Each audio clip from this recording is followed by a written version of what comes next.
السلام علیکم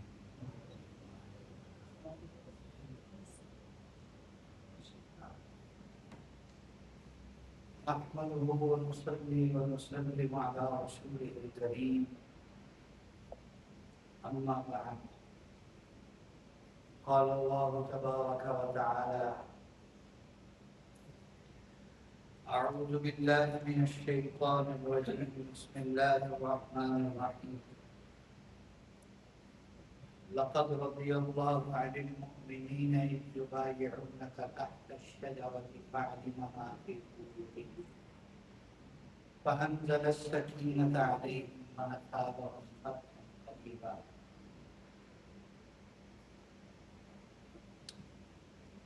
وقال الله تبارك وتعالى فإن آمنوا بمثل ما آمنتم به فقد اهتدوا وقال الله تبارك وتعالى محمد رسول الله والذين معه أشداء على الكفار رحماء بينهم صدق الله مولانا العظيم وبلغنا رسوله النبي الكريم اللهم صل على سيدنا ونبينا وحبيبنا وقرة أعيننا محمد وعلى آله وأصحابه وبارك وسلم.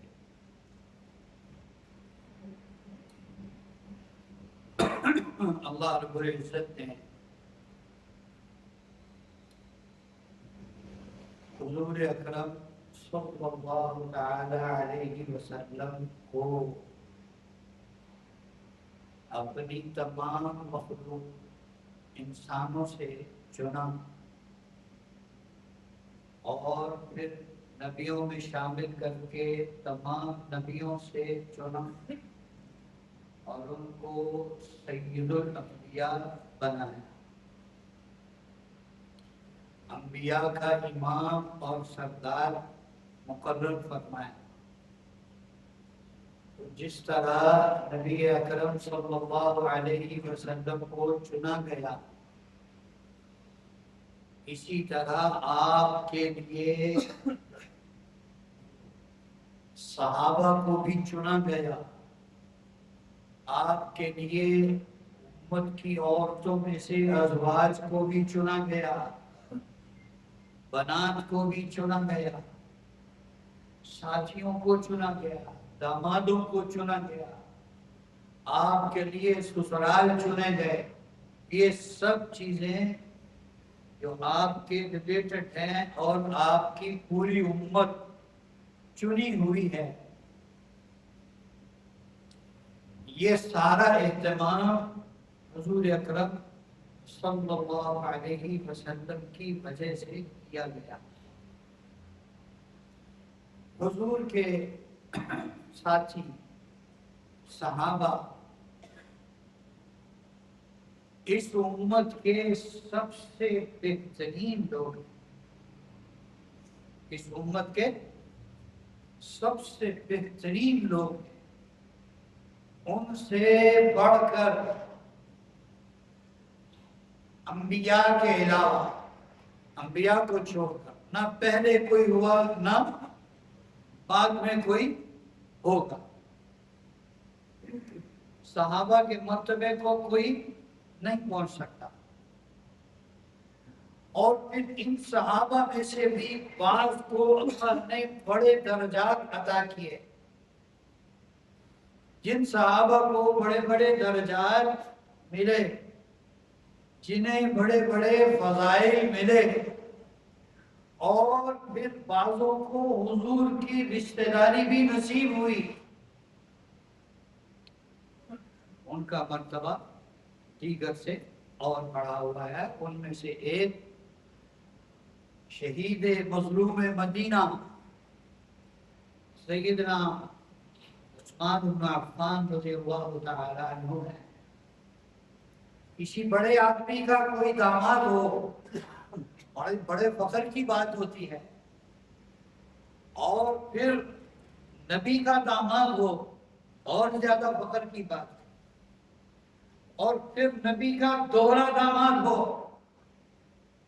2 مرتبہ نبی کا داماد بنا ہو، اور پھر جب دوسری بیوی کا بیٹی کا انتقال ہوا جو حضرت عثمان کے نکاح میں تھی، تو پھر آپ علیہ السلام کا یہ فرمانا کہ اگر کوئی میری اور بیٹی ہوتی تو عثمان کے نکاح میں دے، یہ اور زیادہ صاحب، اور یہ سعادت اسی کو مل سکتی ہے جسے اللہ چاہے۔ حضرت عثمان رضی اللہ تعالیٰ عنہ کی بہت ساری فضیلتیں ہیں۔ حضرت عثمان غنی رضی اللہ تعالیٰ عنہ کاتب وحی بھی تھے، حضور صلی اللہ علیہ وسلم سے 6 سال چھوٹے تھے، حضور صلی اللہ علیہ وسلم سے 6 سال چھوٹے تھے۔ جب مسلمان ہوئے تو 34 سال عمر تھی غالباً، تو 4 نمبر پر مسلمان ہوئے، اور دوستی تھی پہلے سے سیدنا صدیق اکبر رضی اللہ تعالیٰ عنہ کے ساتھ۔ حضور کو جب نبوت نہیں ملی تھی تب سے یہ آپس میں دوست تھے، اور یہ جو حضرت عثمان کی صفت ایک سخاوت کی اور ایک حیا کی، یہ گاڈ گفٹڈ ہے، خدا داد صفت اور صلاحیت ہے، اور یہ زمانہ جاہلیت سے تھی، حضور کی اعلان نبوت سے پہلے کی تھی یہ شرم و حیا۔ حضرت عثمان غنی رضی اللہ تعالیٰ عنہ جس طرح اسلام لانے کے بعد زنا اور شراب کے قریب کبھی نہیں گئے تھے، اسلام لانے سے پہلے بھی وہ ان چیزوں سے ہمیشہ دور رہتے، اتنی شرم و حیا تھی، اتنی غیرت تھی، نظریں ہمیشہ نیچے جھکی رہتی تھی۔ وہ صفات جو اللہ رب العزت نے سیدنا عثمان غنی رضی اللہ تعالیٰ عنہ کو عطا فرمائی، ان میں سے ایک صفت ہے کتابت وحی، وحی لکھا کرتے تھے۔ اور میری اور آپ سب کی ماں سیدہ عائشہ صدیقہ رضی اللہ تعالیٰ عنہ فرماتی ہیں کہ جب وحی نازل ہوتی تو عثمان کو بلایا جاتا، حضرت عثمان وحی لکھتے، اور نبی کے پہلو میں بیٹھ کر وحی لکھتے، اور پھر آگے فرماتی ہیں کہ اتنا بڑا مرتبہ اور اتنی بڑی فضیلت نبی اسی شخص کو دے سکتا ہے جس کا اتنا بڑا مرتبہ اللہ کے ہاں ہو۔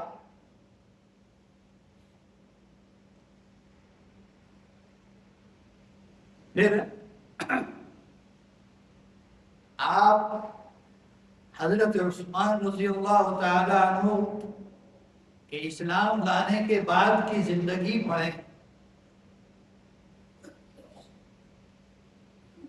جانبین سے محبت ہے، جانبین سے، دونوں طرفوں سے محبت، دونوں جانبوں سے محبت۔ حضور کو محبت ہے حضرت عثمان سے، حضرت عثمان کو محبت ہے حضور صلی اللہ علیہ وسلم سے۔ میں نے ایک آیت پڑھی آپ کے سامنے، لَقَدْ رَضِيَ اللَّهُ عَنِ الْمُؤْمِنِينَ إِذْ يُبَايِعُونَكَ تَحْتَ الشَّجَرَةِ، اس میں صلح حدیبیہ کا ذکر ہے۔ جب حضور صلی اللہ علیہ وسلم کو خواب آیا کہ ہم عمرے کے لیے جا رہے ہیں، تو نبی کا خواب چونکہ وحی ہوتا ہے، اب گویا کہ جب خواب میں عمرہ کرتے دیکھا تو گویا اللہ کا حکم ہے کہ عمرہ کرو، لیکن اس میں وقت کا تعین نہیں تھا، فوراً تیاری کر لی، جبکہ اس کا وقت ذرا بعد کا تھا۔ خیر، وہاں پہنچ گئے، کفار نے راستہ روک لیا، اور معاہدہ کرنے کے لیے، ان سے گفتگو کرنے کے لیے، ٹیبل ٹاک کے لیے ادھر سے سیدنا عثمان رضی اللہ تعالیٰ عنہ مکہ مکرمہ تشریف لے گئے حضور کے قاصد کے طور پر. اب وہاں گئے، خبر مشہور ہو گئی کہ نعوذ باللہ انہوں نے حضرت عثمان کو شہید کر دیا. آپ علیہ السلام نے سارے صحابہ کو اکٹھا کیا، فرمایا میرے ہاتھ پر بیعت کرو، عثمان کے خون کا انتقام لیں گے، عثمان کا خون ایسے نہیں چھوڑیں گے. تو سارے صحابہ نے بیعت کی آپ صلی اللہ علیہ وسلم کے ایک ہاتھ پر. جب سارے صحابہ نے آپ کے ہاتھ پر ہاتھ رکھ لیا تو آپ نے سب کے ہاتھ پر اپنا دوسرا ہاتھ رکھا اور فرمایا یہ میرا ہاتھ عثمان کا ہاتھ ہے، یہ میرا ہاتھ عثمان کا ہاتھ ہے. میں عثمان کی طرف سے بیعت کرتا ہوں کہ اگر ان کو شہید کر دیا گیا ہوا تو ہم ان کا خون کا بدلہ دیں. خیر وہ بات میں خبر غلط نکلی. اب یہاں محبت کا اندازہ لگائیں. اور ادھر سیدنا عثمان غنی رضی اللہ تعالی عنہ مکہ مکرمہ پہنچے اور وہاں ان کے بہت رشتہ دار تھے. بہت بڑا قبیلہ تھا، قبیلہ بنو امیہ. یہ 5ویں پشت پر عبد مناف پر جا کر حضور صلی اللہ علیہ وسلم سے جا کے مل جاتا ہے. یعنی بنو امیہ قریش کا ہی ایک خاندان ہے. بنو امیہ قریش کا ہی ایک خاندان ہے. اور یاد رکھیں کہ جو بنو امیہ پر اپنے اندر کا غصہ نکالتا ہے وہ گویا کہ قریش پر، حضور کے خاندان پر اپنا غصہ نکالتا ہے. خیال رہے اندر کا بغض جو بنو امیہ پر نکالتا ہے وہ یہ بات جان لے کہ عبد مناف پر جا کے دونوں سلسلے کیا ہو جاتے ہیں، مرج ہو جاتے ہیں، مل جاتے ہیں. اور پھر حضرت عثمان غنی رضی اللہ تعالی عنہ کی جو نانی تھی ام حکیم، وہ حضور صلی اللہ علیہ وسلم کے والد محترم حضرت عبداللہ رضی اللہ تعالی عنہ کی جڑواں بہن تھی. ایک لنگ سے ان کی نانی اور حضور صلی اللہ علیہ وسلم کے والد، یہ کیا تھے؟ دونوں جڑواں بہن بھائی تھے. یہ رشتہ داری آپس میں. اور اب دوسری طرف سے محبت دیکھیں. حضرت عثمان مکہ مکرمہ پہنچ گئے، بات چیت ہوئی، واپس آنے لگے تو انہوں نے کہا بھائی تم آئے ہو تو طواف کرتے جاؤ، تم آئے ہو تو طواف کرتے جاؤ. تو سیدنا عثمان غنی رضی اللہ تعالیٰ عنہ نے فرمایا کہ میرے نبی کو تو تم طواف سے روک دو اور میں ان سے پرے پرے طواف یہاں کر جاؤں. اگر میرے نبی طواف نہیں کریں گے تو میں بھی نہیں کروں. میرے نبی طواف نہیں کریں گے تو میں بھی طواف نہیں کروں. ادھر صحابہ میں سرگوشیاں ہونے لگ گئیں کہ یہ تو گئے ہیں عثمان مکہ مکرمہ، ان کا تو بڑا ٹور ٹپا ہے وہاں، اور جناب ان کے تو خاندان کے بڑے بڑے لوگ ہیں وہاں، ان کو بڑے لوگوں نے اپنی پناہ میں لے لیا ہوگا اور یہ ہو گیا ہوگا اور وہ ہو گیا ہوگا اور کیا پتہ یہ طواف کرتے. یہ بات حضور کے کانوں میں پہنچ گئی تو حضور صلی اللہ علیہ وسلم نے ارشاد فرمایا کہ عثمان میرے بغیر طواف نہیں کریں گے، عثمان میرے بغیر طواف نہیں کریں. حضور اکرم صلی اللہ علیہ وآلہ وسلم کو حضرت عثمان رضی اللہ تعالیٰ عنہ کا اتنا لحاظ تھا، اتنا پاس تھا.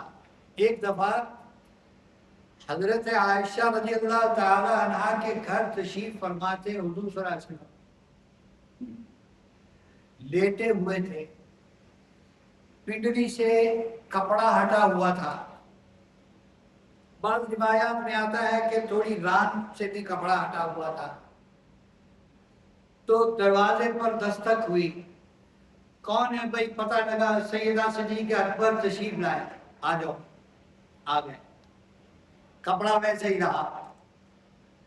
دوسرے نمبر پر پھر دوبارہ دستک ہوئی، کسی نے دروازہ نوک کیا، کون ہے بھائی؟ کہ سیدنا عمر آئے ہیں، آ جاؤ بھائی۔ یہ دونوں حضرات آگے، کپڑا ویسے کا ویسے ہی ہے۔ تیسری دفعہ دروازے پر دستک ہوئی، کون ہے؟ تو آنے والے نے کہا عثمان۔ سیدنا عثمان غنی رضی اللہ تعالیٰ عنہ تشریف لائے، حضور کو پتہ لگا، اٹھ کے بیٹھ گئے، کپڑا سیدھا کیا، پھر کہا آ جاؤ، وہ آ گئے۔ جب یہ تینوں حضرات فارغ ہو کر جو بات کرنی تھی وہ کر کرا کے چلے گئے، تو سیدہ عائشہ حاضر خدمت ہوئی اور آن کر کے عرض کیا، اللہ کے رسول عجیب بات ہے، آپ کی پنڈلی سے کپڑا ہٹا ہوا تھا، ابو بکر آئے، آپ نے کپڑا ٹھیک نہیں کیا، عمر آئے، آپ نے کپڑا ٹھیک نہیں کیا، ان سے چونکہ بہت بے تکلفی تھی۔ سیدہ عثمان آئے تو آپ اٹھ کر بیٹھ گئے اور پھر اپنا کپڑا سیدھا کیا، پھر ان کو اجازت دی۔ کیا بات ہے، اس میں فرق کیوں ہے؟ تو نبی کریم صلی اللہ علیہ وسلم نے ارشاد فرمایا، اے عائشہ تم ہی بتاؤ، جس شخص سے فرشتے حیا کرتے ہوں، کیا مجھے زیب نہیں دیتا کہ میں اس سے آیا؟ کیا مجھے نہیں چاہیے کہ میں بھی اس سے حیا کروں؟ عثمان سے تو فرشتے بھی حیا کرتے ہیں۔ یہ مرتبہ تھا حضرت عثمان غنی رضی اللہ تعالیٰ۔ ایک مرتبہ حضور اکرم صلی اللہ علیہ وسلم، سیدہ صدیق اکبر، سیدہ عمر، سیدہ عثمان رضی اللہ تعالی عنہم اجمعین، یہ ایک پہاڑ کی چوٹی پر تھے، زلزلہ آیا، وہ پہاڑ ہلنے لگا، حضور صلی اللہ علیہ وسلم نے اپنا پاؤں مبارک مارا اور پہاڑ سے مخاطب ہو کر فرمایا، تمہیں پتہ نہیں ہے تمہارے اوپر ایک نبی کھڑا ہے، ایک صدیق کھڑا ہے، دو شہید کھڑے ہیں، تم ہل رہے ہو؟ وہ وہیں رک گیا۔ یہ گویا کہ ایک غیبی خبر حضور اکرم صلی اللہ علیہ وسلم نے اپنی امت کو دی کہ عمر اور عثمان دونوں شہادت کا مرتبہ پائیں گے۔ حضور اکرم صلی اللہ علیہ وسلم نے اپنی زندگی میں حضرت عثمان رضی اللہ تعالیٰ عنہ سے ارشاد فرمایا تھا، اے عثمان، اے عثمان، اللہ تعالیٰ شانہ تمہیں ایک لباس پہنائیں گے۔ محدثین فرماتے ہیں یہ لباس پہنائیں گے، اس سے مراد خلافت تھی کہ تمہیں خلافت ملے گی۔ اللہ تمہیں ایک لباس پہنائیں گے، کچھ منافق اور بدبخت لوگ تمہیں کہیں گے کہ یہ لباس اتارو، تم یہ لباس اتارنا نہیں، تم نے یہ لباس اتارنا نہیں، اور جب تک تمہاری موت نہ آ جائے، جب تک تم مجھ سے آ کر مل نہ لو، اس وقت تک یہ لباس تم نے خلافت کا اتارنا نہیں۔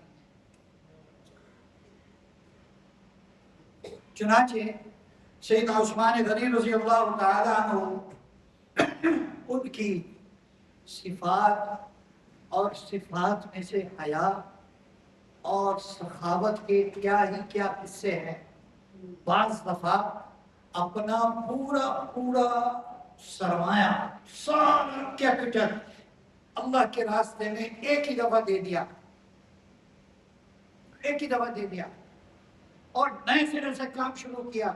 ایسے کئی موقع آئے، غزوہ تبوک دیکھ لیں جسے جیش العسرہ کہا گیا، حدیث کی اصطلاح میں اسے جیش العسرہ، تنگی کا غزوہ، تنگی کا لشکر، یعنی اس وقت مسلمانوں کے پاس، بڑے بڑے سیٹ صحابہ کے پاس کوئی سامان نہیں تھا۔ اس وقت حضور نے چندے کا اعلان کیا کہ 2 بھائی اللہ کے راستے میں اپنی جان بھی پیش کرو، اپنا مال بھی پیش کرو۔ تو سیدنا عثمان غنی رضی اللہ تعالی عنہ نے 950 اونٹ ان کے سامان کے ساتھ، 70 گھوڑے ان کے سامان کے ساتھ، 1000 سونے کے سکے حضور کے سامنے پیش کیے، اور حضور نے فرمایا، صحابہ سے اعلان فرمایا، لو بھائی اللہ کی طرف سے تمہارے لیے خیر آ گئی، اللہ کی طرف سے تمہارے لیے خیر آ گئی۔ حضور حضرت عثمان کا سامان دیکھتے تھے اور حضور کا چہرہ خوشی سے تمتما اٹھتا تھا، چمک اٹھتا تھا، اور جو دینار لے کر آئے سیدنا عثمان غنی، جو دینار لے کر آئے حضور صلی اللہ علیہ وسلم انہیں بار بار ایسے ہاتھوں سے اٹھا کر بھر بھر کے نیچے پھینکتے تھے، اور یہ اعلان فرمایا، یہ دعا کی پہلے، اے اللہ میں عثمان سے راضی ہوں، تو بھی راضی ہو جا، اے اللہ میں عثمان سے راضی ہوں، تو بھی راضی ہو جا، اور پھر فرمایا، اے عثمان آج کے بعد تمہیں تمہارا کوئی عمل نقصان نہیں دے گا، آج کے بعد تمہیں تمہارا کوئی عمل نقصان نہیں دے گا۔ حضرت عثمان غنی رضی اللہ تعالیٰ عنہ نے مسجد نبوی کی 2 مرتبہ توسیع کی۔ ایک مرتبہ حضور کے زمانے میں جب مسلمان بڑھ گئے، جو مسجد تھی وہ تنگ پڑنے لگی، لوگ باہر کھڑے ہوتے تھے، حضور نے خطبہ ارشاد فرمایا جس میں یہ حدیث پڑھی، من بنا للہ مسجدا بنى اللہ لہ بیتا فی الجنہ، جس نے اللہ کے لیے مسجد بنائی، اللہ کا گھر بنایا، اللہ اس کا جنت میں گھر بنائیں گے۔ سیدنا عثمان غنی رضی اللہ تعالیٰ نے بھی یہ بیان اور خطبہ سنا، جمعے کے بعد سے ہی کوشش شروع کر دی، جس طرف سے مکان کسی نے دیا لے کر مسجد نبوی میں شامل کر دیا، حضور کو بتا دیا کہ یہ مکان آج کے بعد مسجد کا ہوا۔ ایک مرتبہ پھر مسجد نبوی کی توسیع اپنے زمانہ خلافت و حکومت میں کی، جس میں تقریباً 10 یا 11 مہینے لگے۔ ایک پتھر لگانے کی نگرانی سیدنا عثمان غنی نے خود فرمائی، ایک اینٹ اور پتھر لگانے کی نگرانی خود فرمائی۔ میرے محترم دوستو، آج ہم جس مسجد نبوی میں جا کر نماز پڑھنے کی تمنا کرتے ہیں، ہماری نمازوں کا ثواب کس کو جا رہا ہے؟ سیدنا عثمان غنی رضی اللہ تعالیٰ نے بتا۔ اور دیکھیں حضور کے شہر کا احترام اتنا تھا، جب فتوحات ہوئی، حضرت عثمان غنی کے زمانے میں بہت فتوحات ہوئی ہیں، ایشیا تک اسلام پہنچ گیا، افغانستان تک، خراسان تک اسلام پہنچ گیا، اور روس کی ریاستوں تک مسلمان پہنچ چکے تھے اس وقت سیدنا عثمان کے زمانے میں۔ اور اتنا مالدار ہونے کے باوجود، خلیفہ ہونے کے باوجود، مسلمانوں کے بادشاہ ہونے کے باوجود، حضرت حسن بصری رحمت اللہ علیہ فرماتے ہیں کہ میں نے اپنی آنکھوں سے دیکھا کہ حضرت عثمان غنی مسجد نبوی میں لیٹے ہوئے ہیں، اور مسجد نبوی کی چٹائی کے نشانات ان کے جسم اطہار پر پڑے ہوئے ہیں۔ اتنی سادگی تھی۔ جب یہ فتوحات ہو رہی تھی، بہت سارے لوگ، بہت سارے علاقوں کے لوگ، جن کے رنگ نسل مختلف، جن کی زبانیں مختلف، وہ اسلام میں داخل ہونے لگے، اور ان میں کچھ منافقین بھی داخل ہوئے، کچھ اسلام دشمن بھی داخل ہوئے، جن کی سوچ یہ تھی کہ ہم مسلمانوں کو اس طرح تو روک نہیں سکتے، سازشوں کے ذریعے سے ہم ان کو روکتے ہیں۔ چنانچہ سب سے پہلی سازش شہید مظلوم مدینہ سیدنا عثمان بن عفان، عثمان غنی رضی اللہ تعالیٰ عنہ کے خلاف کی گئی۔ حج کا زمانہ تھا اور سب طرف سے قافلے حج کے لیے آ رہے تھے۔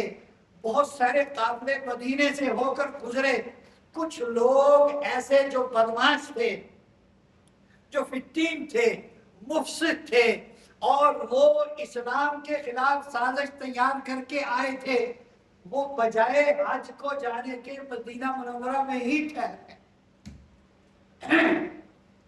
اور ادھر سے حضرت عثمان اور تقریباً تمام ہی مسلمان مرد حج کے لیے گئے ہوئے تھے، انہوں نے پیچھے سے ہر طرف سے تانے بانے تیار کر لیے، سازش تیار کر لی۔ جیسے ہی مسلمان واپس آئے، سیدنا عثمان غنی رضی اللہ تعالیٰ عنہ کے گھر کو گھیرے میں لے لیا گیا، اور اور اور پتہ لگ گیا کہ یہ اسلام کے خلاف بغاوت کرنے لگے ہیں۔ صحابہ اکٹھے ہوئے، 700 صحابہ، بڑا مجمع تھا، جانیں قربان کر دینے والے نبی پر، نبی کے شہر پر، نبی کے خلیفہ پر جانیں قربان کر دینے والے سارے تیار ہو کر آئے حضرت عثمان کے پاس، اور آن کر کے کہا حضرت آپ اجازت دیں، ہم ان کو کاٹ کے رکھ دیں گے۔ فرمایا نہیں، ایسی ہرگز اجازت نہیں دوں گا کہ میرے نبی کے شہر میں افراتفری ہو، میرے نبی کے شہر میں خون بہے، دارالہجرت خون سے بہ جائے، دارالہجرت میں خون بہے، میں اس کی ہرگز اجازت نہیں دوں گا، ہرگز اجازت نہیں دوں گا۔ چنانچہ وہ لوگ پابند ہو گئے، کیونکہ حضرت کی طرف سے اجازت نہیں ہے۔ ادھر ایک دفعہ ان بدماشوں نے کچھ تیر مارے، جن میں سے ایک تیر حضرت حسن رضی اللہ تعالیٰ عنہ کے کندھے پر لگا۔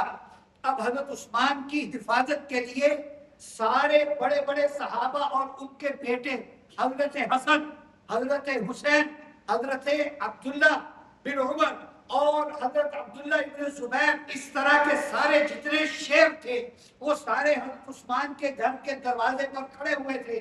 حضرت حسن کو جب تیر لگا تو باغیوں نے کہا کہ لے بھائی، اب ہمارا کام بگڑ گیا، اب ان کو حضرت حسن کو تیر لگا ہے، اب ان کو تیر لگنے کی وجہ سے سارا مدینہ اکٹھا ہو جائے گا، اس سے پہلے کہ کوئی ہمارے خلاف کوئی کاروائی کرے فوراً کسی طریقے سے حضرت عثمان کو قتل کر دو، نعوذ باللہ۔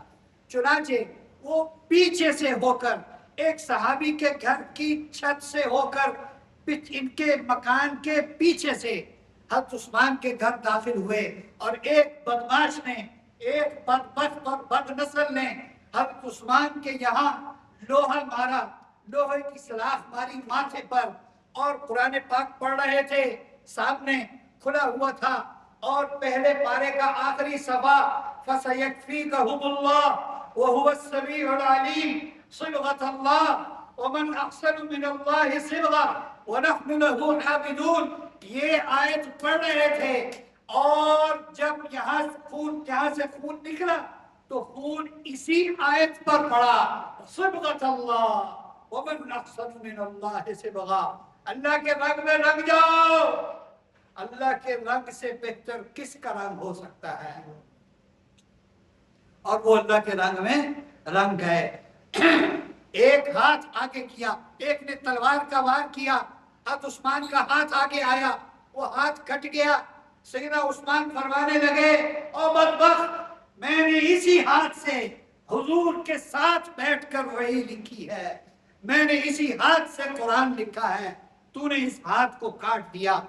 پھر دوسرا وار کیا کسی اور بدبخت نے، آپ کی زوجہ محترمہ حضرت نائلہ رضی اللہ تعالیٰ عنہ آگے آئیں، ان کی انگلیاں کٹ گئی اور وہ بے ہوش ہو گئیں۔ اس کے بعد پھر ظالموں نے حضرت عثمان کو شہید کر دیا، اور آخری 40 دن وہ محاصرے میں رہے، نہ کھانا دیا نہ پانی دیا۔ اس شخص کو پانی نہیں دیا جب مدینہ منورہ کے لوگوں کے پاس پینے کے لیے میٹھا پانی نہیں تھا۔ مدینہ میں ایک کنواں تھا میٹھے پانی کا، جو ایک یہودی کے پاس تھا، منہ ماں کی قیمت دے کر اس سے وہ کنواں خریدا۔ بعضی کتابوں میں ہے کہ بڑے داؤ پیچ کیے، اس کو کہا آدھا کنواں مجھے دے دو، آدھا کنواں مجھے دے دو، جو تم چاہے قیمت دے دو۔